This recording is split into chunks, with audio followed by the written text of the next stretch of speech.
우리 박호진 권사님은 또 이 얘기는 안 하셨는데 남편이 글쎄 단기 선교 갔다 온 그 기간 동안에 이불 빨래를 다 해놓고 집안 대청소를 해놨대요. 와, 참, 예. 하나님은 내가 할 일을 남편에게 시켜서 이렇게 또 역사해 주시는 은혜를 경험하게 됩니다. 예, 온 가족이 선교하고 있을 때 남편은 가족을 위해서 선교하고 있고 그런 일들이 일어납니다. 저는 기대해요. 우리 선교를 갔다 온 우리 가정들마다, 인생들마다, 자녀들마다 하나님께 물질 드렸고, 그리고 또 우리 교회도 또 엄청난 물질을 또 드린 거 아니겠어요? 그리고 시간 드렸고 했잖아요. 하나님 반드시 갚아주세요. 근데 하나님 이렇게 했으니까 이거 주세요. 그게 아니라 어느 시점에서 하나님께서 주실 것을 믿습니다. 우리가 미처 구하지 못한 것도 하나님 채우시는 그 하나님의 놀라운 기적을 경험하며 사시기를 주님의 이름으로 축원합니다. 자, 오늘 다시 일어설 당신에게 세 번째 시간입니다. 우리 제목만 읽어봅니다. 시작. 주께서 우리를 다시 살리사. 시편 85편은요. 바벨론 포로에서 돌아온 이스라엘 백성들이 하나님의 은혜와 회복을 기억하면서 우리에게 향하신 주의 분노를 거두시고 우리를 다시 살려달라고 간절히 부르짖는 그런 시예요. 하나님, 저 죽게 생겼어요. 하나님 다시 살려주세요. 그래서 여러분 시편 이 85편을 나중에 내 인생의 고난이 어려움이 왔을 때 다시 한번 읽어보세요. 그럴 때 하나님이 여러분들에게 새 힘을 주실 줄 믿습니다. 그러니까 다시 살려달라는 요 표현의 원어가 뭐냐면요, 리바이벌이에요. 우리는 리바이벌 하면 부흥이라고 생각하잖아요. 근데 그 부흥의 의미가 뭐냐면 다시 살려 주옵소서, 그런 거예요. 다시 살려 주옵소서. 우리가 이제 부흥 그러면 이런 생각하죠. 수가 많아지는 거, 인원이 많아지고 교회 사이즈가 커지고 뭐 재정이 많아지고 하는 걸, 그걸 부흥이라고 생각해요. 그렇게 성도들을 가르치는 교회도 있어요. 근데 여러분, 부흥의 참된 의미는 이런 수가 많아지거나 세상이 말하는 형통이 아니에요. 이걸 잘 정리하셔야 돼요. 왜냐면 부흥 하는데 진짜 부흥의 의미인지 모르니까. 여러분, 진정한 부흥의 의미는요, 영어로 제가 아까 리바이벌이라고 그랬죠. 바이브가 뭐냐면 생명이에요. 리는 뭐예요? 생명이 다시 살아나는 거예요. 다시 생명이 살아나는 게 부흥이에요. 내가 잃었던 하나님과의 관계, 그게 회복되는 거예요. 내 육체의 일도 회복되는 거예요. 그게 부흥이지 막 숫자가 많아지고 돈이 많아지는 게 부흥이 아니란 말이에요. 그러니까 부흥케 해달라고 했을 때, 여러분 수일 내에 부흥케 하소서, 그 말은 수일 내에 뭐 교회가 많아지게 해달라고, 성도가 많아지는 게 아니라 그들의 심령이 살아나는 거예요. 그게 참된 부흥인 줄로 믿습니다. 그래서 부흥은요, 인간의 교묘한 방법으로 이루어진 것이 아니라 하나님께서 직접 이루어 주시고 생명력을 부어 주실 때, 그때 부흥의 역사가 일어나는 거예요. 하나님의 생명이 부어지면, 그걸 만나면, 경험하면 다시 살아나는 역사가 일어날 줄 믿습니다. 그래서 오늘 이 시간에 여러분 말씀 붙잡고 기도할 때 다시 소생케 되는 생명을 경험하는 저와 여러분 되시기를 축원합니다. 그래서 이거를 성경 속에서 한번 찾아보자고요. 부흥의 역사를. 첫 번째는 그냥 심플하게 창세기 1장에 나와 있어요. 2절 한번 읽어볼까요? 시작. 땅이 온도나고 공허하며 흑암이 깊음 위에 있고 하나님의 영은 수면 위에 운행하시니. 자 보세요. 땅이 온도나고 공허하고 흑암 중에 있는데 그 위에 하나님의 영이 임하니까 천지 창조의 역사, 다시 살아나는 역사가 일어나는 거죠. 이게 부흥이에요. 창세기에서부터 지금 부흥을 설명하고 있는 거예요. 그러면 여러분 사도행전 1장 8절 말씀 한번 읽어볼까요? 시작. 오직 성령이 너희에게 임하시면 너희가 권능을 받고 예루살렘과 온 유다와 사마리아와 땅끝까지 이르러 내 증인이 되리라 하시니라. 부흥이란 말 없잖아요. 그렇지만 예수님이 부활 승천하신 후 절망 중에 있는 그 초대교회 성도들에게 마가다락방에 모여서 하나님 앞에 간절히 기도하는 이들에게 누가 임하셔서? 성령이 임하셔서 그들에게 권능을 받고 새롭게 살아나서 저 땅끝까지 이르러 복음을 전하는 역사가 일어나는 거예요. 그게 부흥이에요. 그럼 이제 부흥의 느낌을 좀 아시겠죠? 그런 거예요. 그러니까 세상이 부어지는 그러니까 하나님이 부어주시는 그 세상이 부어주는 게 아니라 하나님이 부어주시는 생명의 영으로 내가 새롭게 재창조되는 것. 오늘도 여러분 그걸 경험하셔야 돼. 오늘도 찬양을 부르면서 내 영이 깨어나고 말씀을 듣다가 깨달음이 오고, 아, 이게 인생의 새로운 방법이구나, 이게 하나님이 인도해 주시는 길이구나, 그걸 깨닫는 순간 나는 오늘 이 밤에, 금요일 이 저녁에 부흥을 경험하게 되는 겁니다. 그러므로 여러분 성도 개인마다 부흥이 일어나야 돼요. 네, 오늘 집사님이 부흥을 경험하고 장로님이 부흥을 경험, 권사님이 부흥을 각자마다 다 부흥을 경험하고 또 가정마다 부흥을 경험하고 우리 청년부의 부흥을 경험하고 그 청년 아이들이 오늘 말씀 듣고 찬양하다가 막 그 심령이 뒤집어져서 하나님의 계획하심을 발견하면 그럼 그게 부흥이에요. 네. 그래서 여러분 교회의 부흥은요 뭐 엄청난 일이 아니라 한 명, 두 명씩 새롭게 변화되는 역사가 일어나면 그 교회는 놀랍게 역사예요. 할렐루야. 네. 이 시대를요 진짜 선교하기 힘들고 부흥하기 어려운 시대라고 늘 얘기해요. 저도 그걸 피부로 느껴요. 지금 서대문 지방에 제 교육부 총무인데 교회 학교가 이렇게 줄고 있으니까. 그래서 이번에 제가 그래서 그런 마음이 있어서 저는 이걸 어떻게 이제 감당해야 될까 하고 이제 선교지를 이제 떠나면서 우리 새벽에 일어나가지고 공항에 갔잖아요. 인천공항에 갔는데요. 얼마나 사람들이 많은지. 와, 그 새벽에도 놀러 가겠다고 그냥 그렇게 막 바리바리 싸가지고 그냥 아니 그 새벽에 다 거기 있더라고요. 교회를 안 하고 안 가고 거기 있더라고요. 근데 제가 놀라운 사실은 제 마음속에 소망을 발견했는데 우리 교회와 같이 선교하는 교회들이 와 있더라고요. 지금 교회가 죽었다 이제 안 된다라고 얘기하는 그 순간에도 선교하는 교회들이 있어요. 그 중에 우리 교회도 있었던 거예요. 너무 가슴이 뜨겁더라고요. 근데 우리 교회 특징은 뭐냐? 가장 나이 어리고 가장 나이 많은 사람들이 있다는 거예요. 이게 소망이 있는 거야. 다른 데는 다 청년들 위주, 청소년들 위주로 돼 있더라고요. 근데 우리 교회는 영원이가 중학교 1학년, 그리고 정강총 목사님이 이제 60이 하여튼 넘으셨죠? 하여튼 그 나이에 우리가 함께 그 사역을 감당하면서 그렇구나. 아직 한국 교회에 이 조국 교회에 소망이 있구나. 그걸 발견한 거죠. 그러므로 여러분, 저는 우리 공동체 교회 속회마다 성교회마다 교회 학교마다 부흥의 역사를 꿈꾸세요. 안 된다 그런 얘기 부정적인 얘기 하지 말고 될 수 있는 방법을 찾아내고 지혜를 달라고 성령이 임하시면 돼요. 네, 그것을 경험하는 저와 여러분 되시기 바랍니다. 자, 그럼 다시 살아나는 부흥을 경험하려면 첫 번째 뭐냐면요, 하나님의 일하심을 경험해 봐야 돼요. 하나님의 일하심. 하나님이 어떻게 일하시는가. 그러니까 여러분 선교지에 가면 그거 제일 잘 봐요. 그거를 우리 박고신 권사님 아마 가봐서 이제 하나님 일하심이 뭔지를 알 거예요. 우리는 지금 너무나 편안하고 시원하게 예배드리잖아요. 거기는 에어컨이 없어요. 근데도 애들이요 뛰면서 찬양해요. 체질이 걔들 체질이 좋더만. 땀이 안 나 애들이. 저는요 그냥 빤스까지 다 젖어가지고 막 너무나 힘들었거든요. 여기 솔직히 여기 좀 헐었어. 막 이런 데만. 지금도 막. 근데 거기 애들은요 희한해. 막 뛰면서 찬양. 에어컨이 없는데 그 더운데도 그 체질이 그렇게 뛰면서 찬양해도 땀이 안 나는 체질로 하나님 만들어 놓으셨는지.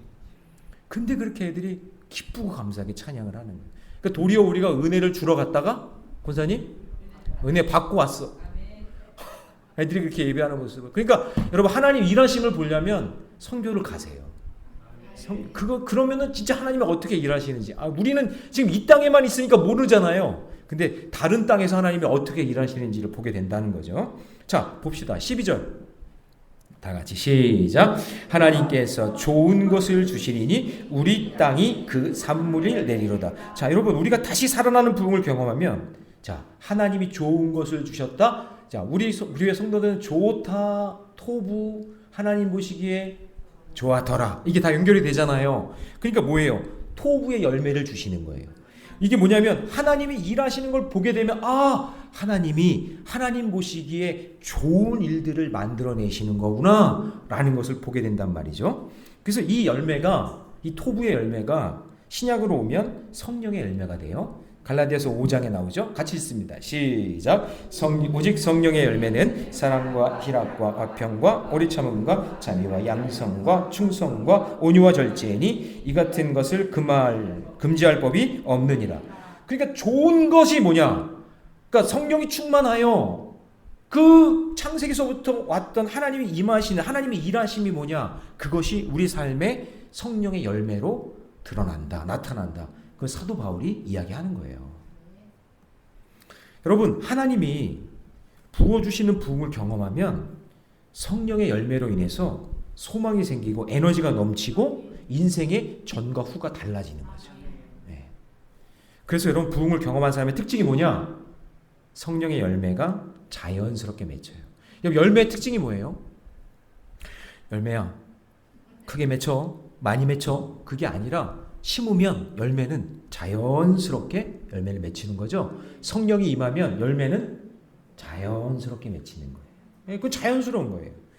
여러분 지루하고 따분한 인생을 살다가 성령 충만을 경험하고 부흥을 경험하면 미워했던 사람을 성령의 충만의 열매가 뭐예요? 사랑, 희락, 화평이잖아요.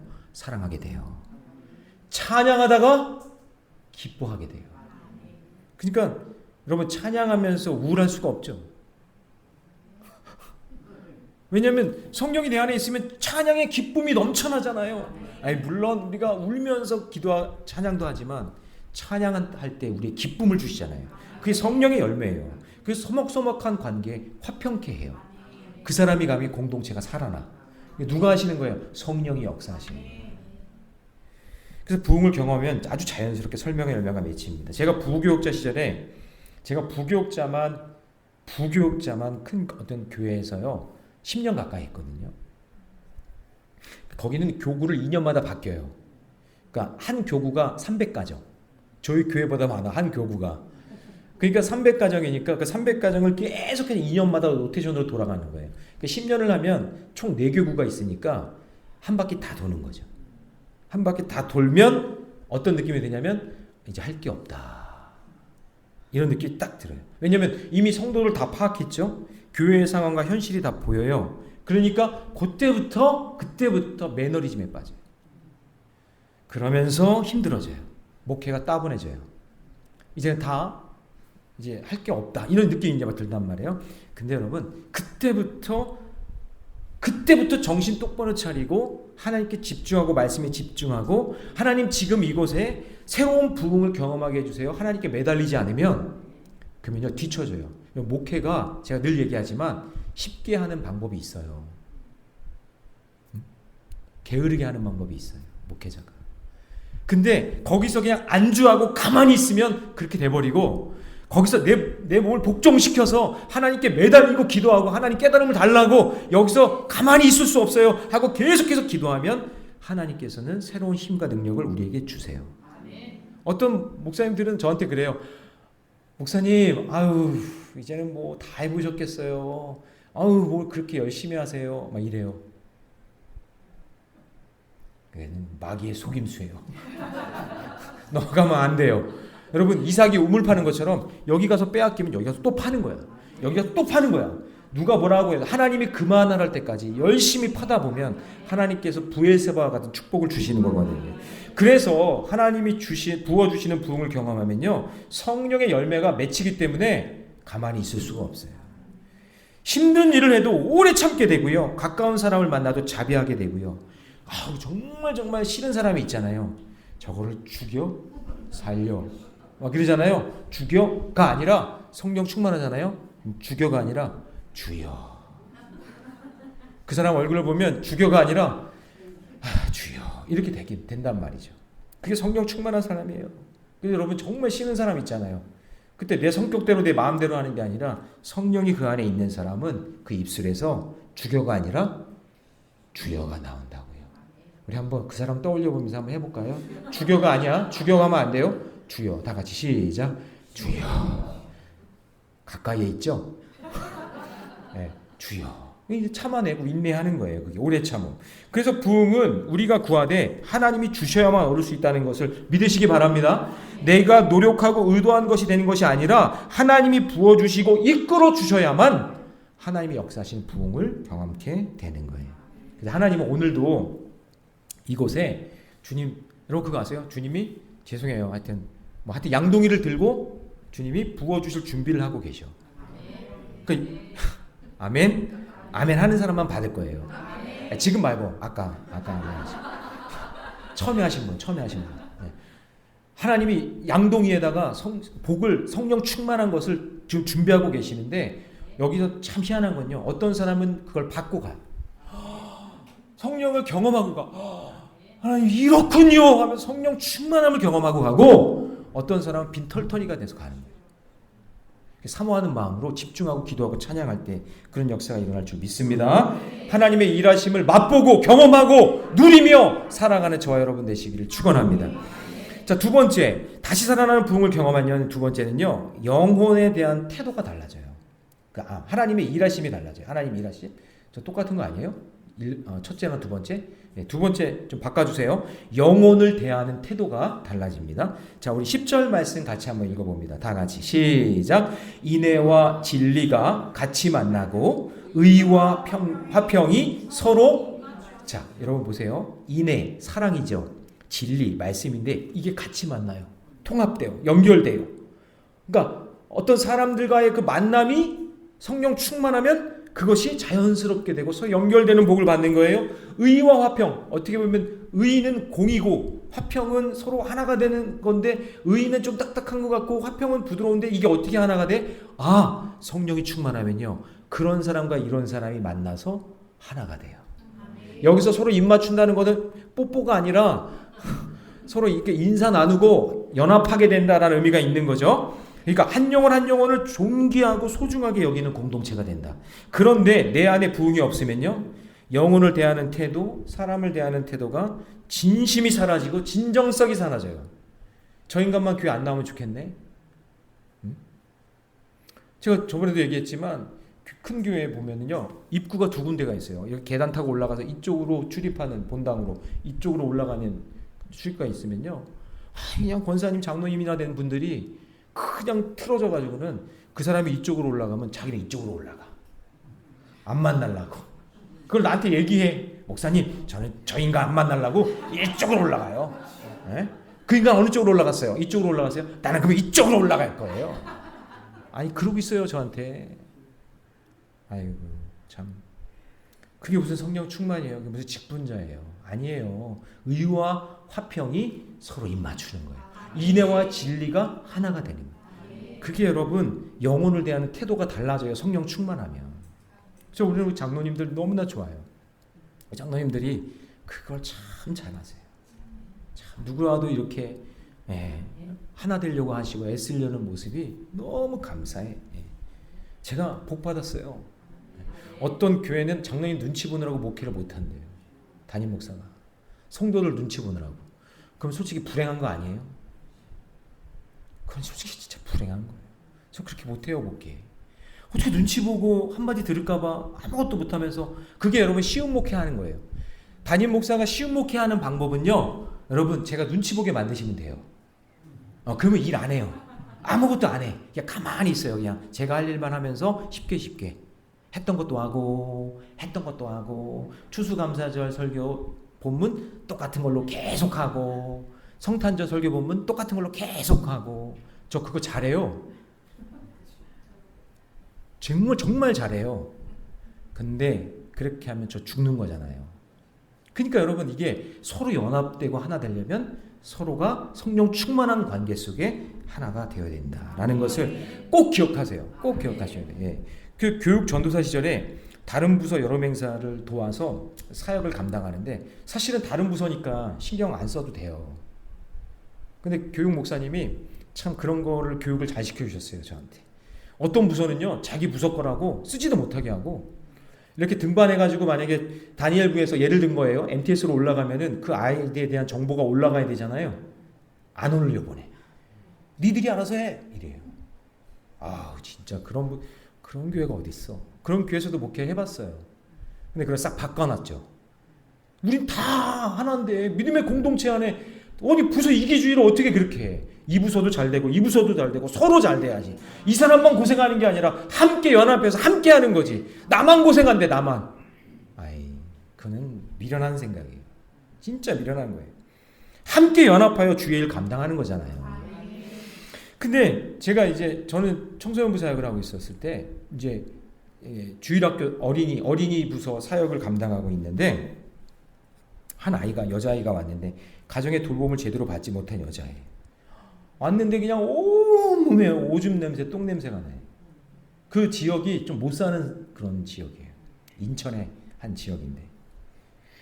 여러분, 그 괭이부리 마을 아이들 아세요? 그 책 읽어보셨어요? 그 지역이에요. 그냥 똥 냄새가 여자아이인데 나는데 누구도 감당을 못하는 거죠. 이 아이가 와가지고 같이 주일학교 행사하고 찬양하고 율동하면 아이들이 냄새, 냄새, 냄새 막 그러면서 아이들이 안 나올 판국이야. 그 아이 때문에 뭐가 진행이 안 돼. 목사님도 어떻게 할 수도 없고 전도사님들도 저도 뭐 어떻게 할 수가 없는 그런 상황 속에 있는데 그때 한 여교사가 그 아이를 데려다가 깨끗하게 씻기고 어디서 구했는지 옷을 싹 입히고 데리고 온 거예요. 야, 저 여자 진짜 멋지다. 와, 저 여자랑 결혼하면 좋겠네. 그 여자랑 지금 살고 있어요. 그 여자랑 살고 있는 거예요, 지금 제가. 근데 여러분 이런 거예요. 미워하는 사람과 밥같이 먹는 것도 힘들죠. 그래서 여러분 부흥이 없으면요, 죄송해요, 타자가 지옥이에요. 부흥이 없는 교회는요, 타자가 지옥이에요, 지옥. 꼴도 보기 싫고 그냥 아무것도 하기 싫은 거예요. 여러분 그런 교회는 빨리 떠나는 게 좋아요. 그 지옥에서 교회인데 왜 지옥이 돼요? 여러분들도 경험해 보신 적 있죠? 교회인데 지옥이에요. 부흥이 없으니까요. 그래서 지금 사람이 너무 믿고 그 영혼이 불쌍히 여기는 마음이 없으면요, 한번 생각해, 오늘 점검을 해보세요. 그 사람이 너무 미워, 그리고 그 사람 불쌍히 여기는 마음이 없어. 그러면 여러분 지금 성령이 없는 거예요, 내 안에. 지금 내 안에 지옥이에요, 지옥. 요한계시록에 보면 7교회가 나오죠. 근데 그 교회에서 칭찬받은 교회 몇 교회 없잖아요. 전부 다 책망 맞잖아요. 그런데 나중에 잘하다가 나중에 꾸중받은 교회가 어떤 교회냐면 에베소 교회, 에베소 교회. 그 에베소 교회를 이렇게 하나님이 책망했어요. 같이 읽어볼까요? 시작. 그러나 너를 책망할 것이 있나니 너희 처음 사랑을, 가면 갈수록 성령의 역사가 없는 거예요. 가면 갈수록 맹숭맹숭한 거예요. 하나님에 대한 그런 마음이 없고 사랑의 마음이 없는 거예요. 근데 너희들 여태까지 에베소 교회 얼마나 잘했어요. 잘했는데 책망할 게 하나 있다. 내가 처음 사랑을 버렸구나. 첫사랑을 버렸구나. 그렇게 얘기하시는 거죠. 그래서 끝까지 믿음을 지키며 사명을 감당했어야 되는데 잘한다 쭈쭈 잘한다 그러니까 매너리즘에 빠져서 수고도 대충 하고 세상과 타협하면서 인내하지도 않는 그런 성도, 그런 교회가 되니까 그 교회에 임했던 부흥의 촛대가 사라지는 거예요. 옮겨지는 거예요. 그런데 보세요. 이 요한계시록이잖아요. 요한계시록을 쓴 사도 요한을 보세요. 나중에 로마 제국의 식민 통치를 받으면서 나중에 예수 믿는 사람 전부 다 추출해가지고 추방당하잖아요. 그때 이 사도 요한이 반모섬에 들어갑니다. 그 유배를 당해요. 그 가운데 거기서 18개월을 거기서 사는 거거든요. 근데 거기 그러면 여러분 생각해 보세요. 나는 이렇게 예수님 따라가면서 헌신하고 봉사하고 목숨 걸면서 내가 선교하고 그랬는데 이거 뭐야? 이렇게 아무도 없는 섬에 내가 버림받고 내가 이렇게 살아야 되나? 그렇게 말할 수 있잖아요. 그런데요, 그 반모섬에 들어가서 혼자 있지만 늘 성령을 경험하는 거예요. 늘 하나님의 은혜를 경험하는 거예요. 하나님, 제가 어떻게 하면 좋겠습니까? 뭘 하면 좋겠습니까? 간절히 기도할 때 하나님이 하늘문을 열어주셔서 앞으로 어떻게 이 세상이 될지, 그 하나님께서 어떻게 심판하실지를 계속해서 보여주는 거예요. 그 보여줄 때마다 적는 거예요. 보여줄 때마다 적는 거예요. 그게 18개월 걸린 거예요. 그게 18개월. 아마 더 걸렸으면 더 있었겠죠. 근데 18개월 동안 하나님이 열어주시는 그 은혜를 경험하면서 적어 나간 게 뭐예요? 요한계시록이에요. 그래서 하나님의 은혜를 거기서 경험하고 만들어낸 거죠. 그러니까 지금 여러분 반모섬에 가면 저도 한번 가보고 싶은데 그 요한계시록을 적었던 굴, 그리고 그 교회가 기념교회로 되어 있어요. 그러니까 여러분 보세요. 지금도 여러분 한 명이 저렇게 성령 충만하여 헌신하니까 기적 같은 일도 경험하게 되고, 우리가 지금 읽고 있는 요한계시록도 있고 지금도 사람들이 찾아가는 기념비적인 삶이 되잖아요.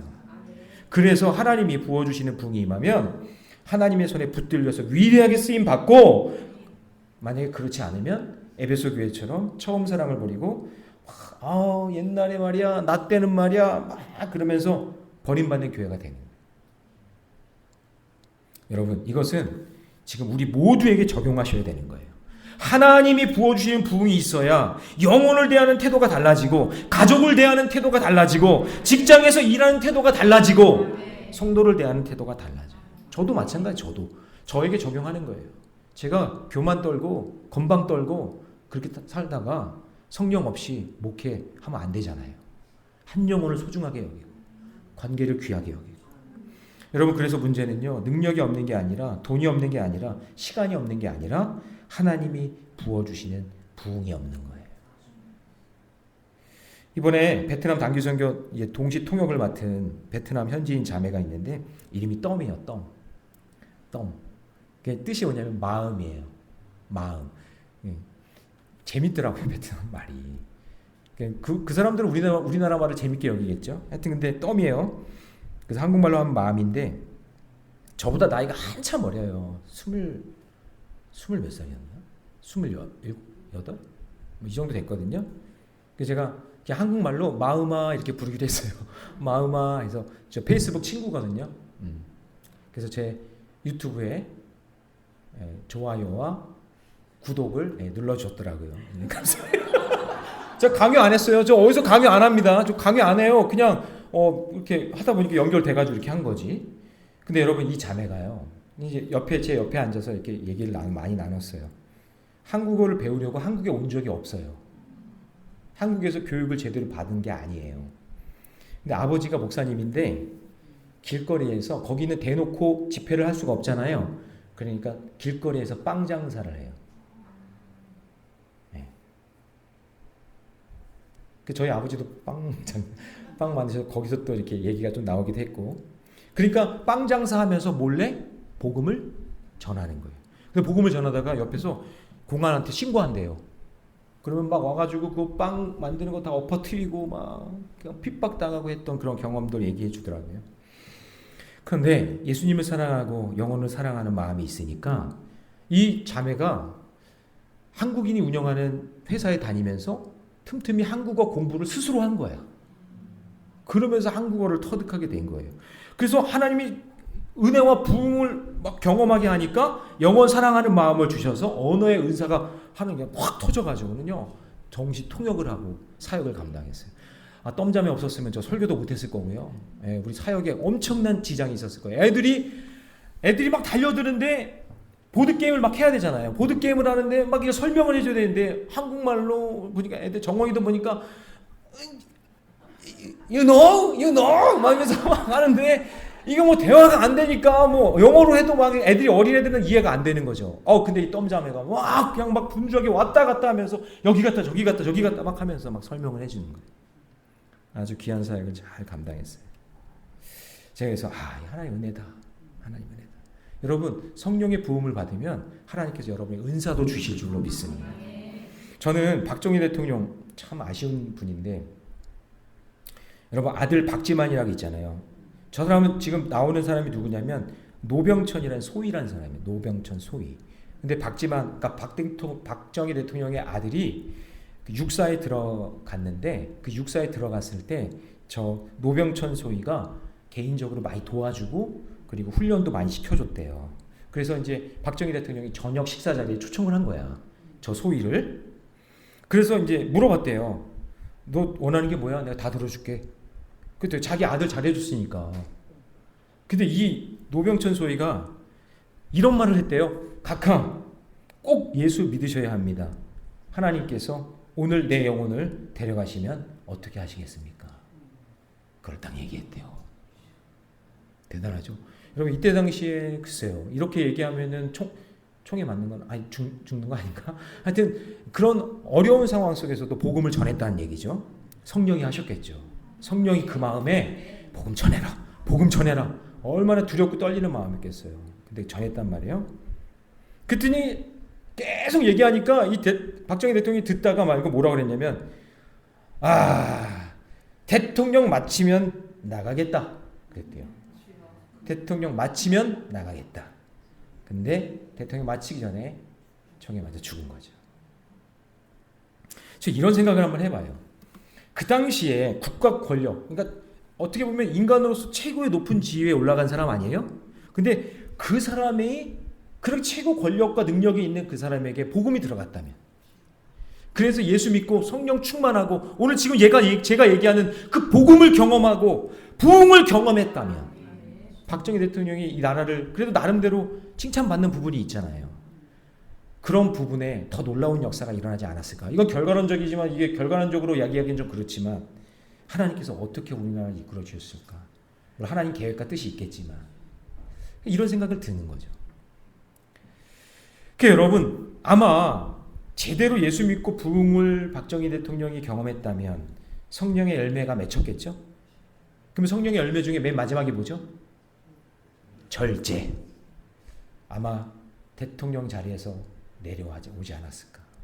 그리고 후배들을 위해서 애쓰고 국가 발전을 위해서 애쓰지 않았을까? 이게 아쉬운 생각이에요. 그러니까 여러분 이 시간에 이거 제 생각이에요. 이거는 어디 뭐 나오는 건 아니고 근데 저분의 책에 이런 게 나와 있어요. 마지막 박정희 대통령의 마지막 신앙 고백. 그 신앙 고백이 뭐예요? 대통령 마치면 나가겠다. 그게 신앙 고백이에요. 그게 어떻게 이게 신앙 고백이에요? 약간 아쉽다라는 메시지가 담겨져 있는 거 아니겠어요? 그러니까 여러분 지금이 중요해요. 지금 제가 주일에도 얘기하겠지만 지금 성령 충만하고 지금 은혜 받고 지금 기도하고 말씀 순종하며 살아가야지. 나중에 언제요? 나중에 언제? 저 3,000km 떨어진 베트남 단기 선교 박호신 선생님 또 언제 가? 언제 가요? 박호신 선생님 언제 가? 이때는 가는 거지. 내가 마음 결정하고 함께 가면 그 하나님께서 인도해 주시는 걸 경험하는 거잖아요. 언제 가요? 이게 그때가 아니면 안 되는 거잖아요.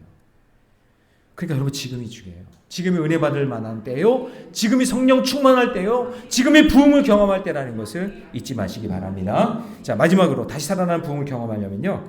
말씀을 사랑하고 말씀에 집중하셔야 됩니다. 자, 8절 말씀 같이 있습니다. 다 같이 시작. 내가 하나님 여호와께서 하실 말씀을 들으리니 무릇 그의 백성 그의 성도들에게 화평을 말씀하실 것이라. 그들은 다시 어리석은 대로 돌아가지 말지로다. 자, 하나님이 부어주시는 부흥을 경험하면요, 부흥을 주시는 하나님을 사랑하게 되어 있어요. 맞죠? 예, 내가 하나님의 은혜를 경험하고 부흥을 경험하면 그 부흥을 주신 하나님을 사랑하게 되어 있죠. 근데 하나님을 사랑하게 되면 그 하나님을 사랑하는 것에 대한 구체적인 행동과 지침이 무엇이냐? 그게 하나님의 말씀을 사랑하는 거예요. 그래서 역으로 생각하면 하나님의 말씀을 사모하고 매일 큐티하시고 또 어떤 분들은 또 큐티책을 또 한 권, 두 권 막 계속해서 묵상하시는 분들 있죠. 이런 분들은 말씀을 사모하는 그 베이스가 깔려 있잖아요. 그분들은 하나님 사랑하는 거예요. 왜냐하면 하나님의 말씀을 사모한다는 것은 그분을 사랑한다는 의미가 담겨져 있으니까. 그러니까 예를 들어서 여러분 사랑하는 사람이 생기면 그 사람의 말에 집중하고 듣게 되어 있잖아요. 너무 오래된 일이라 잘 이해가 안 되시나요? 네. 여러분 밤새워 사랑하는 그 사람이, 저도 그런 것 같아요. 결혼하기 전에 정말 저 사람이랑 결혼하고 싶어. 저 사람이랑 하나님 어떻게든 좀 해결해 주세요.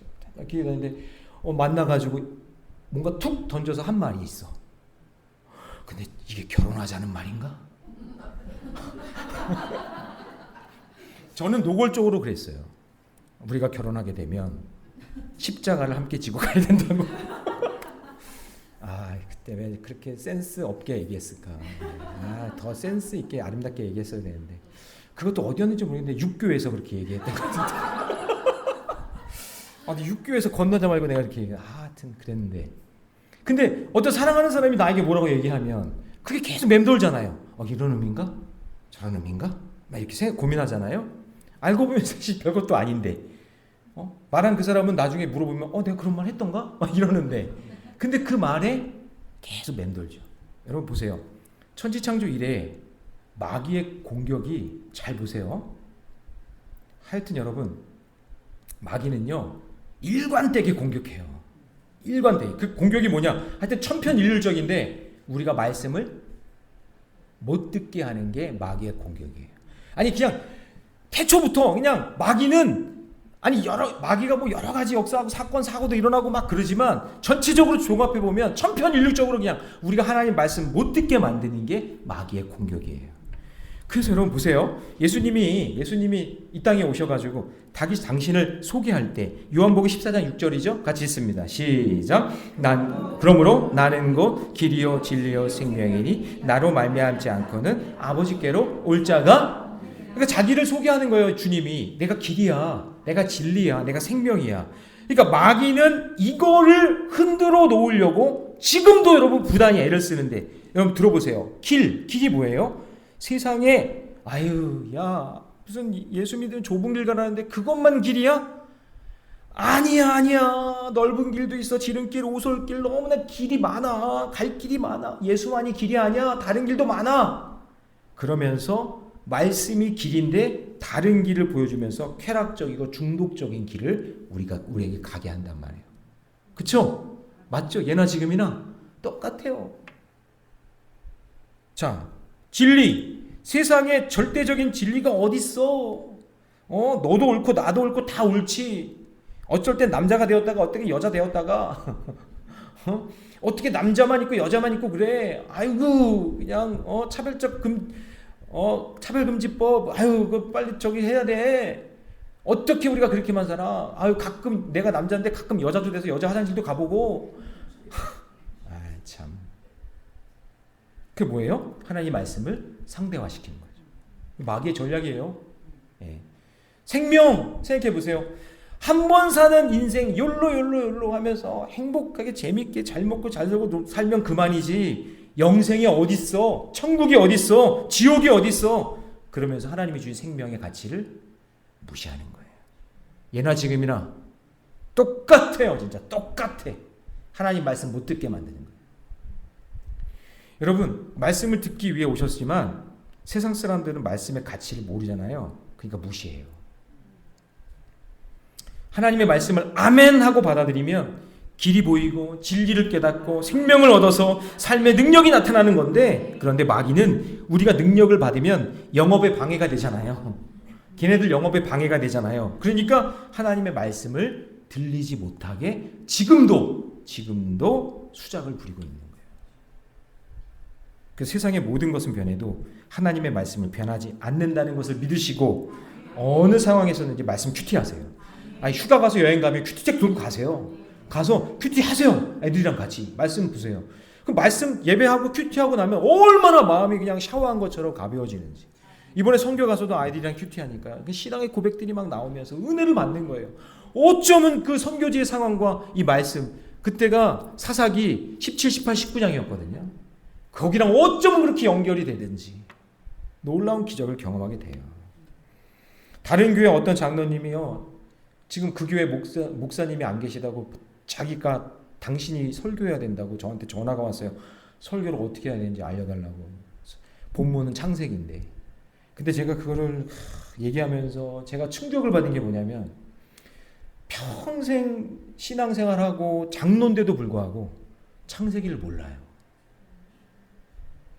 죄송해요. 여러분, 평신도 수준이 지금 그냥 거기서 거기다. 그래서 여러분, 하나님이 부어주시는 부흥을 경험하면 하나님을 사랑하게 되니까 말씀을 사랑하게 되고 말씀을 읽게 되고 말씀에 집중하잖아요. 제 평생 그냥 목회의 사명은 여러분에게 말씀 전하는 거죠. 네, 그거예요. 제 사명이에요. 그리고 우리 교회는 그래서 원 메시지예요. 네. 하나님 말씀 제대로 전하고, 내가 아는 한 하나님의 말씀 속에서 하나님 경험하게 하는 게 그게 제 사명이라는 거죠. 여러분도 마찬가지예요. 뭘 남기시겠어요? 아니 교회 와서 예배 드리고 뭐가 내 마음에 남아야 돼요?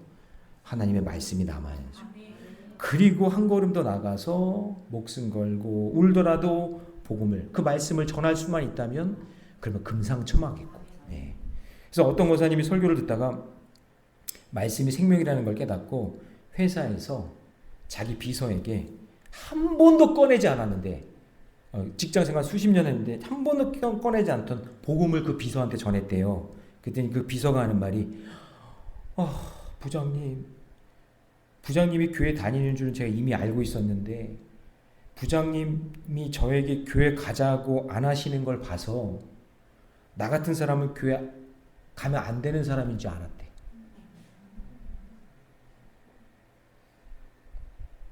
그게 뭐예요? 말씀을 안 전하니까 우리 부장님이 인격적이고 신앙이 있고 교회에서 직분도 있는 분인지 알았는데 나한테 말씀을 안 전해주니까, 교회 가자고 안 하니까 나 같은 사람은 교회 가면 안 되는 사람이라는 거예요. 여러분 주변에도 있을 수 있어요. 그런데 그 부장님이 부흥이 임하니까 복음을 전하게 되고 전도하는 역사가 일어난 거죠. 여러분 사도행전 4장 20장 20절에 보면 부흥을 경험한 성도들이 이렇게 고백합니다. 같이 있습니다. 시작. 우리는 보고 들은 것을 말하지 아니할 수 없다. 이게 뭐냐면 성령이 내 안에 있으니까 내가 보고 들은 거를 말하지 않을 수 없는, 견딜 수 없는 마음을 주니까 울더라도 복음을 전하는 거죠. 그런데 하나님 말씀이 없는 사람은요, 세상에 들리는 잡소리에 마음을 다 뺏겨가지고, 지금도 여러분 매스컴을 보세요. 여기다 그러면 막 우르르 거기 몰려들고, 저기다 그러면 막 가서 거기 막 휩쓸려 다니고. 제가 예전에 한번 스프링벅 그 사냥과 초식동물 얘기한 적 있죠. 얘네들이요 집단 자살을 한대요. 집단 자살. 동물인데. 그래가지고 연구팀이 너무나 신기해가지고 얘네들이 왜 집단 자살을 하냐? 사람도 아니라 그런 생각도 없을 텐데. 그래서 연구 끝에 깨달은 게 뭐냐면, 우두머리 저 스프링벅이 맛있는 풀을 뜯으려고 한 발자국만 움직이잖아요. 그러면은 모두 눈치를 보고 있다가 거기에 맛있는 풀 있나 보다 하고 계속 뒤따라오는 거예요. 뒤따라오고. 그러니까 이 스프링벅 우두머리가 쟤네들 나 따라와가지고 내 거 다 뺏어 먹으려고 그러네. 그러면서 더 빨리 달리면서 좋은 풀을 뜯어 먹으려고 더 빨리 달려요. 그러면 뒤에 쫓아오는 그 스프링벅이 지만 맛있는 거 먹으려고 그러면서 또 뒤를 막 쫓아오는 거예요. 근데 미련하게 어디까지 가냐? 절벽이 앞에 있는지도 모르고 거기까지 갔다가 맨 앞에 달린 리더 스프링벅이 여기 절벽이네? 가면 안 되지 하고 딱 쓰잖아요. 쓰면 뒤따라오는 스프링벅들이 그거를 어떻게 인지하냐면, 이제 맛있는 거 발견했구나 라고 생각을 하면서 계속 밀어닥치는 거예요. 밀어닥치는데 그 절벽 아래로 다 같이 떨어져 죽는 거예요. 그래서 처음에 볼 때는 쟤네들이 왜 자살을 하나? 라고 생각하는데 그게 아니라 욕심 부리며 달려가다가 여기다 하고 우르르 다 몰려갔다가 거기서 다 죽는 거예요. 근데 여러분 그러겠지 않아요? 이 세상이 지금? 저는 그렇게 보이는데. 그러나 여러분, 하나님의 부흥이 임하면 하나님의 말씀이 기준이 되고 하나님의 말씀이 생명이 되기 때문에 그 말씀 가운데 내 모든 것을 걸고 그 말씀 집중해서 살기 때문에 세상의 다른 것들은 배설물로 여기는 거예요. 그래서 사도 바울이 다른 모든 것들은 다 배설물로 여기고 오직 예수 주님이 주시는 그 말씀 붙잡고 믿음의 길 걸어가는 거예요. 여러분, 세상에 막 쫓아가고 막 하는 거에 너무 한눈 팔지 마세요. 그러기 전에 먼저 말씀 보세요. 말씀에 어떻게 얘기하시는지 그렇게 집중하며 살아갈 때 하나님이 선하고 아름다운 길로 인도해 주실 줄로 믿습니다. 자, 이 얘기만 하고 이제 정리할게요. 제가 이제 프로야구로 한번 예를 들어볼게요. 제가 야구 좋아하니까 이해하고 들으세요. 목사님 맨날 야구만 보나 보다. 아니요, 지금 여러분 야구 하고 있는데 제가 그거 다 포기하고 와서 말씀 전하고 있는. 지금 저는 너무나 주님을 제일 사랑하고 프로야구를 보면 여러분 1회에서 9회까지가 있잖아요. 그러면 여러분 이게 1이닝, 2이닝에서 9이닝까지 가는데 짧으면 3시간 정도? 더 짧을 수도 있지만 거의 3시간, 평균 3시간. 그래 길어지면 4시간 이렇게 가요. 길게 싸우는 스포츠예요, 이 야구가. 근데 이제 엎치락 뒤치락하고 뭐 이겼네 졌네, 그게 어느 정도 판가름이 나냐면 6회 지나고 나면 판가름이 나요. 거의 6회. 6회는 먹는 게 아니라 1, 2, 3, 4, 5, 6이에요. 갑자기 먹고 싶어지지만 근데 예측이 가능해요. 6회가 지나가면. 그런데 여러분 진짜 재미는 7회부터예요. 거기서 놀라운 역전이 일어나거든요. 그때 다시 살아나는 팀은요, 응원가가 달라져요. 거기서 막 이제 7회부터 응원하면은요, 어른이고 저예요. 어른이고 애들이고 할 것 없이 전부 다 일어나가지고 막 집중해서 막 응원하는 거예요. 무적 LG 막 그러면서 막 그냥 막 전부 다 일어나가지고 막 그냥 함성하고 야야야야야야 막 하면서, 와, 부흥회가 따로 없어요. 진짜요, 부흥회가 따로 없어요. 은혜 엄청나게 받아요. 막 눈물도 나요. 뭐 역전해가지고 막 하잖아요. 그러면 옆에 모르는 사람인데 막 얼싸안고 와! 그래요. 근데 여러분, 제가 놀라운 것은 뭐냐면 우리가 팀이 이겨도 응원하잖아요. 근데 상대편이 지잖아요. 근데 상대편 응원팀도 끝까지 응원해요. 앉으려고 와 그냥 막 장난 아니게 응원해요. 근데 보니까 자기 편이 졌어도 이겼어도 변함없이 그 팀을 사랑하는 사람은 비가 오든 눈이 오든 지든 이기든 변함없이 그 팀을 사랑하기 때문에 계속해서 응원하는 거예요. 그리고 응원하고 난 다음에 자기 자리 더럽잖아요. 그럼 거기 싹 청소하고 가요. 그러니까 야구가 참 좋은 스포츠예요. 여러분 유일하게 희생 플라이가 있잖아요. 희생 번트. 그게 무슨 뜻이에요? 내가 죽고 다른 사람이 사는 거예요. 그리고 이게 야구는요. 홈으로 돌아와야 돼. 본향을 찾아 돌아와야 돼. 그리고 사람 중심이야. 네, 사람이 먼저 들어와야 1점이야. 네, 공이 중심이 아니야. 다른 데는 다 공이 중심이잖아요. 축구 보세요. 슛 꼬링 해가지고 공이 딱 들어가야 점수가 나잖아요. 근데 아니에요. 야구는 사람이 먼저 들어와야 돼. 사람 중심이야. 그러니까 여러분 이게 어쩌다 여기까지 왔지? 네, 근데 그러니까 뭐냐면 그 팀을 사랑하고 집중하기 때문에 승패와 상관없이 응원하잖아요. 마찬가지예요. 신앙도 잘 보세요. 하나님을 사랑하고 하나님을 의지하는 사람은 내 인생에 굴곡이 있어요, 없어요? 있어도 변함없어. 내가 승리할 때도 안 될 때도 하나님의 섭리. 주님이 말씀하셔서 가라 그러면 가고, 주님은 내가 신뢰하고 사랑하니까 그 말씀에 순종하니까 가지 마라 그러면 아멘. 그럼 하나님 뜻이니까 안 가면 되죠. 그렇게 하는 거예요. 그냥 여기에 뭐 안 갔네 그거 결정하면서 막 울그락불그락 막 그러는 게 아니라 하나님 말씀에 순종하고 믿음에 걷게 되면 하나님이 역사해 주실 줄로 믿습니다.